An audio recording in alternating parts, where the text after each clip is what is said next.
Bismillahirrahmanirrahim. Alhamdulillah ala ni'matil Islam wa kafa biha min ni'mah. Summa salatu wassalamu ala sayyidil anam sayyidina wa nabiyyina Muhammad ibn Abdillah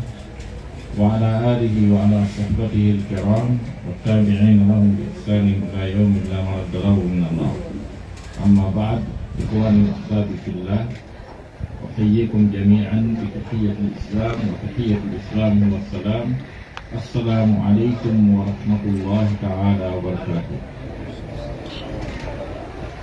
أنا مسيب جل بتشد به نين رابعان كم وفوقان بعد رابعان كوه بتشد به إليك الله لنه سبحانه وتعالى وتقول أيها الأنبياء بآدم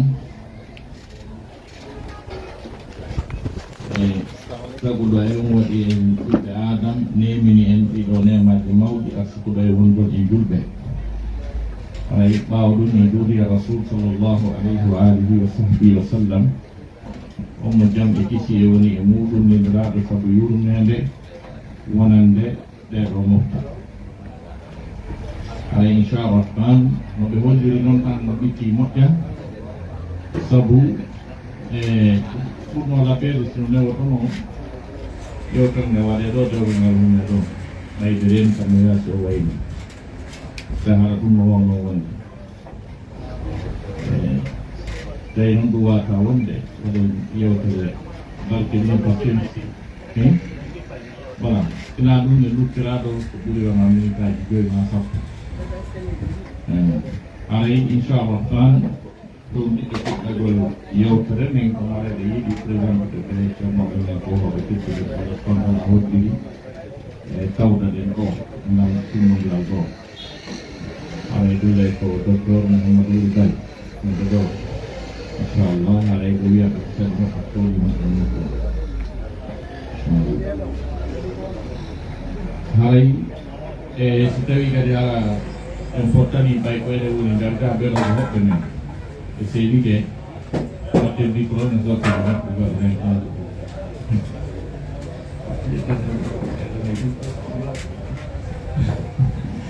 merci Allah e haray ko tumbiniren ɗo ko fi desangal haray yewte seeɗa e pi maggal o adi adi kon haray koyen andu wondema fi desangal ngal mawni ngal teddi ka Allah subhanahu wa ta'ala e ko kangal kadi woni e tugale bindere e mujtama on société o so nani no wiye jama so nani no wiye société so nani no wiye nation so nani no wiye pays alay ko desangal sappo ɗon fuɗɗori nde Allah subhanahu wa ta'ala yiɗuno e waɗugol espèce humaine on ɓiɓɓe adama ɓen ardotoɓe hoore ndiɗo leydi o wanno noone no ɓe wawirta wonirde no ɓe wawirta tuuɗirde ɓe multiplier ko laawol desal ngal Allah subhanahu wa ta'ala waɗiri ɗum taguno gorko no wiye Adam o tagi e makko sonnajo no wiye Hawa o waɗi dewgal hakkude maɓɓe on say ɓen ɗon multiplier ɓe ɗuuɗi ko ɗum woni yimɓe ɓen no dari ya ayuha nnas ittaqu rabbakum الذي خلقكم من نفس واحدة وخلق منها زوجها وبث منهما رجالا كثيرا ونساء واتقوا الله الذي تساءلون به والأرحام إن الله كان عليكم رقيبا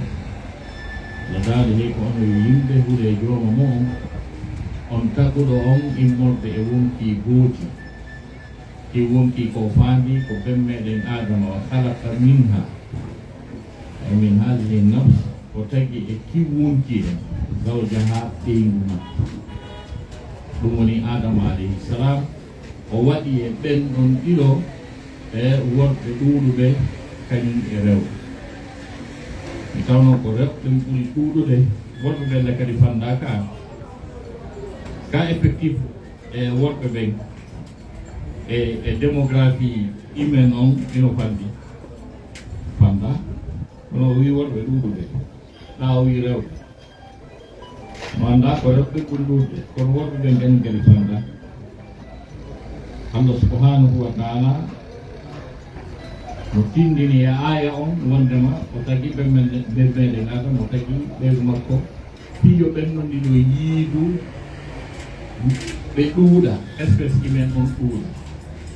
par ce que noone multiplication on fof reproduction on fof ko scientifique ɓe wi ko kala ko ɗuuɗata multiplie o taka ko jogii wonki ma wona gorum e deyu ko ɗum scientifique ɓe wi jomiraɓe ganndi traitement ɗen bandi ma wona gorum e deyu kala ko ɗuuɗata kon fof ko wooda kon fof ko ɗum waɗi si qur'ana wi subhana alladi khalaqa al azwaja kullaha par ce que e nder piiji ɗin ko wooda kon e nooneji ɗin ka hoore leydi ɗo ko tawata ko wuuri kon ko nooneji tan ko espèce humaine on ɓiɓɓe adama ɓen kañum e mummunteji ɗin kañum e ɗe leɗɗe ɗe wonɗo yiide ɗum waɗi si allah subahana taala hawti ɗum on fof wadde e goto subhana alladi khalaqa al azwaja kullaha mimma tumbitu l ard ça c'est le monde végétal ɗe leɗɗe ɗe wonɗo yiide so tawi ɓe reproduise to ɓe ɗuuɗay ma leggal musewal heɓo e leggal maɗɗamwal heɓo si so ɗumanɗo ko ɗon si aya goo wi allah no waɗi keñeji ɗin heɓinoji ɗuɗɗinoji sa yiɗo ɓuuɗi wiye ki ɓuuɗi wiɗo ki rimata ko kiɗo woni moodi wonti rimude ki kono ko hendu suwata rolo ɗon si qur'an wi mimma tumbitu l ard wa min anfusihim enen kadi espèce humaine o enen kadi ko multiplication hakkude femelle e mâle gorel e debbo ɗo mimma la ya'lamun e ko ɓe annda kadi e piiji ko kala ko luttiti ko fof si tawi multiplié ko ma wona gorum ma wona deyu jonnon ko relation dewka wonno hakkude ɓemmeɗen adama e yumma men hawwa ko ɗum waɗi si question dewgal ngal ko question neeɓuɗum ko immudu ɗum e adama yankeyagal wona ko philosophe ɓe majjinoɓe tagore nden e sali ɗum on saliɓe ɗum ha gasi wi ko relation ji ni ɗum kala gorko e debbo no wawi yiidude ɗuuɗa kal islam kan yiidugol ngol ko ma wona e ley konngol dewgal yaaka ko ɗum wonno ko relation dewgal nawi ko tukko gokko gorko e debbo to yiidi woni adama e hawwa ɗuuɗde ko ɗum waɗi si qur'ana souvent ko noddata ɓe kamɓinɗo ko employata ko affaire dewgal ko affaire leydi wa qulna ya adam uskun anta wa zawjuka aljanna ɓe wi ko ayo adama ngi ɓeynuma hoɗe ka aljanna donc ɗum waɗi fi desal ngal hino neeɗi c'est une question jadis très ancienne la question du mariage très ancienne parce que ça coïncide sur l'apparition de l'homme sur cette terre selon la conception islamique donc adama yankoɓe kadi araɓe ɓe adama yankoɓe kadi araɓe ɓen ko wiyete espèce humaine on ko ɓen ɗon kadi wona ko Darwin e wi kon ko arɗo ɗum e demuru aɗo yasansi wontino wonde ni ɗum ko fenade na goto ko ni allah tagiri espèce humaine o hay scientifique ɓeɓe ɓe yittinoke e muɗum théorie ko ya wino ko wondema ko ni arde e kullu ngari ha demuru wontiri ni ɗum ɓe ƴettinoke ɗum ɗum gattenoma e wodede atammagal meɗe kadi donc ko ɗum waɗi fi desal ngal no mawnide tawno ko ɓi mana ko ngal neeɓugal si iwti ɗon kadi ko holli mawnugol maggal koko tawi kon allah subahana wa taala tawnori e fi maggal e mandeji makko ɗi o janti femuka qouran allah gaari wa min ayatihi an khalaqa lakum min anfusikum azwajan litaskunu ilayh wa jaala baynakum mawaddatan wa rahma allah gaari no jeeya e mandeji makko ɗi nde o tagani on immorde e womtiji mon ɗi ɓeyguɗe ɗum hollali wi kode womtiji men ɗi wiyani min ɓeyguma koye an min taga ma ɓeyguma koye ma an taga kono ɓay ɓeygu gorko arano on koye makko taga ko ɗum ɗon allah subahana taala wini min anfusikum immorde e womtiji mon ɗin azwajan ɓeygol allah daali ɗum no jeeya e mandeji makko aya o fuɗɗori mandeji o lardintori kadi mandeji wa min ayatihi an khalaqa lakum min anfusikum azwajan litaskunu ilayhi wa ja'ala baynakum mawaddatan wa rahma allah daali inna fi dhalika la ayatin li qawmin yatafakkarun enene ɗum ɗo dey ko jeeya ɗum e mandeji allah mawnuɗi wonande ɓe yimɓe miijitotoɓe no holli kadi mawnugol fi desal ngal e teddugol fi maggal ka allah jaɓanali neɗɗanke fi mo rondi charti jani molanali haɗay mo jombugol sadde ɗon tigi ala prétexte wiyegol mo rondi charti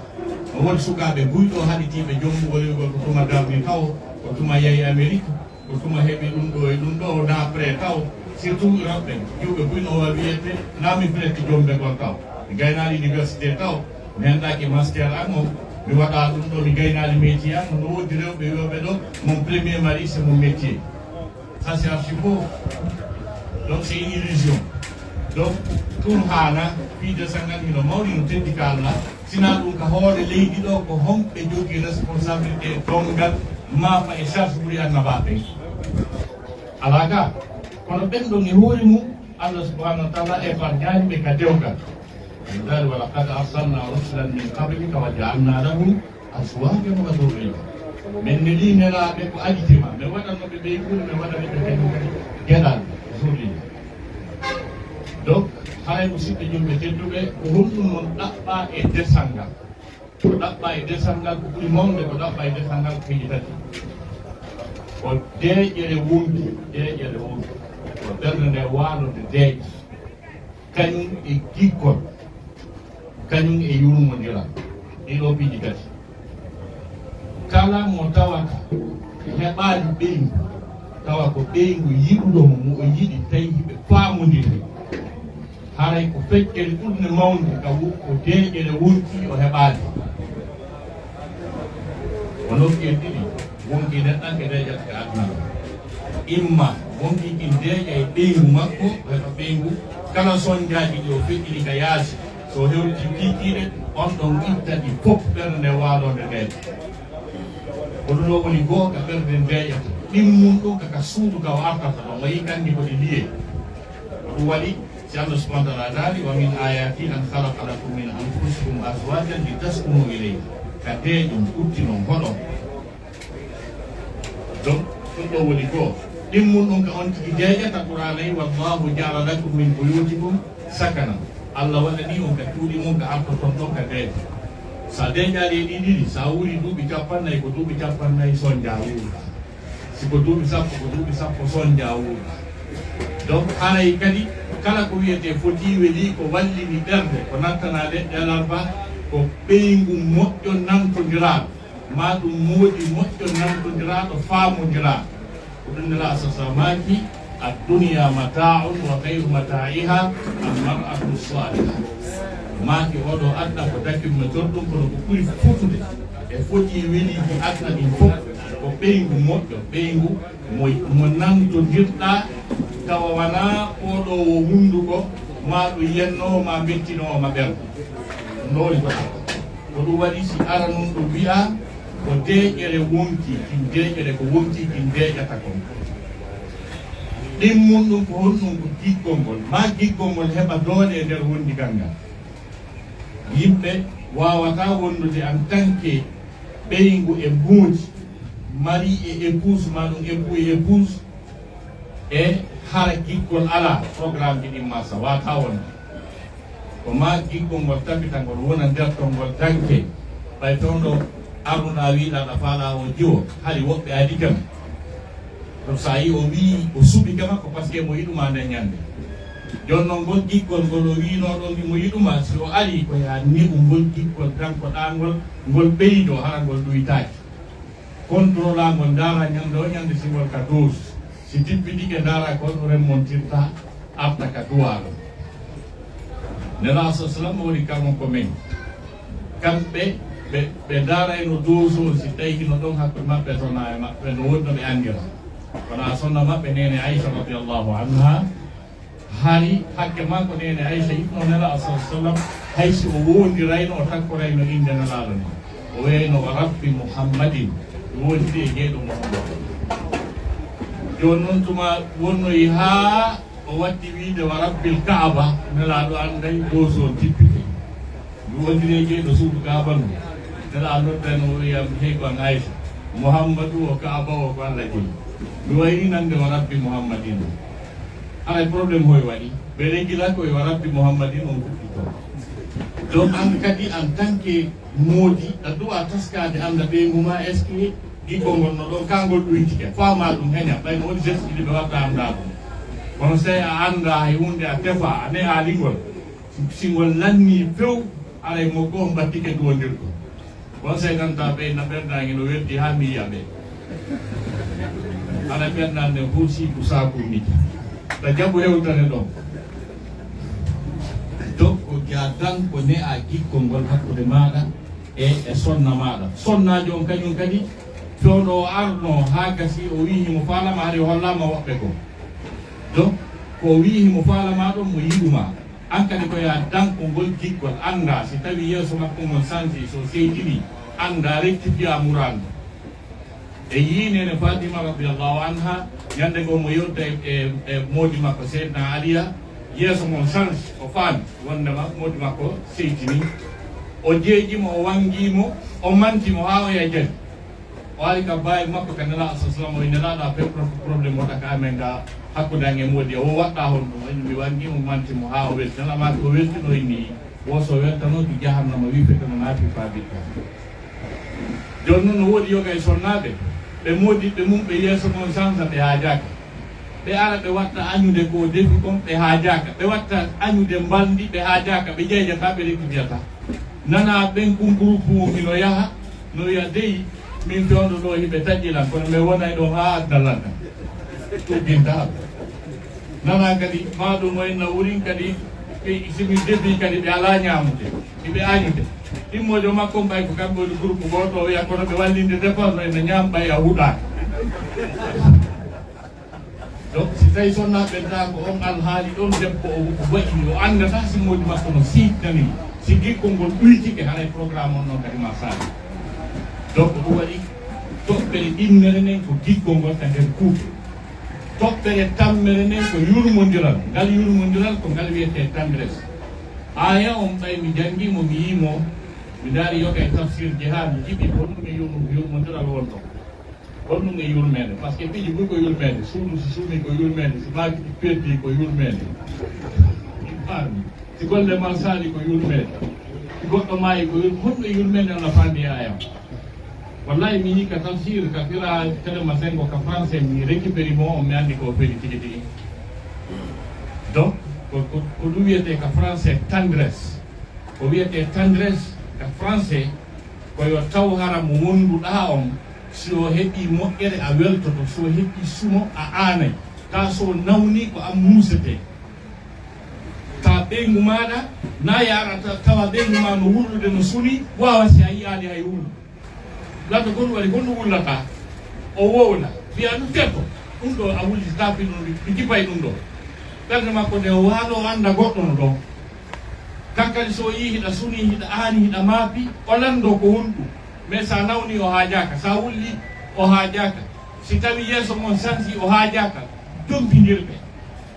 si ɗum ɗon si ala haray tendresse ala ko foti kala ko heɓi oya muusa oya donc si gorko yeehi fottoye bandi ɓe ɗeɗɗimo sottorike karama artita hitomo yeehi wona debbo wiw batti solo Allah jarama ko ɗon mi nanmi complet garate kono ɓe ɗiya yiɗi lutti haray tendresse ala ɗum koyo yurmi o ɓoosa dande nden ha gasa ka ɗeɗɗa ɗo ka patron on ɗeɗɗa ɗo o waɗa gosial o waɗa pic milki ha ɓoora o yandirama o boom donc haɗa o andi goɗɗo no ɗon simo mari suno goɗɗo no dari ɗon ko walla mo suno ngon giwa tawi kadi sonnaji on no lodde sundu mo mottike o yaari honde dagol ngu wi ɗon jala ha piiɗo faɗɗe wiya anda no ɓowri hanno waɗa doyi kan kadi koyo ƴettumo o samo ɗumanno daara si a hewde bonal to donc ɗum ɗo wiyete tendresse ɗiɗo piiji tawi ɗum ɗo wawi wonde hakkude kurtu ɗiɗo tati ɓe yahay sans probléme ko ɗin ɗon ari e ayam daali o min ayatihi am halaqa lakum min anfusikum azwajan litaskunu ilayha ko ɗo woni toɓɓe arne ko wiyete ko la paix du cœur deƴere wonki ɓurtu ɓernde mo kala joie rôle wallingol ɓernde oya ɓuttinana mo ɓernde oya ha gasa kamɓe wonduɓe ɗimmon ɗum wa jaala baynakum mawaddatan o waɗi hakkude mum giggol wiyete giggol ngol wa rahmatan kañum e yurmodiral ngal ko wiyete kon tendresse ɗiɗo piiji tati sigi woni haray dewgal ngal marsi nde tawno noon tammen on mbiɗo ɓitti moƴƴa min aray mi yiɗay daragol o fewno ɗo amma ko yowodiri e figuuji muɗum ko ɗum daggi ko ɗum woni dagaki holno ngal hummurde holno ngal ɓiɗɗoyta heno ɓe ɗo waɗi joni aray e wadda micro e jongo docteur wul goda konngol kamɓe kadi ko ɓeytani e muɗum on say noon continue inchallah Oke, program ko. Bismillah. Okay, muy bien. Gracias. No, no, voy a radio. Okay, kasi ela, yo no le toco el programa que viene con el de Google. Si yo trabajo con un mete, venga,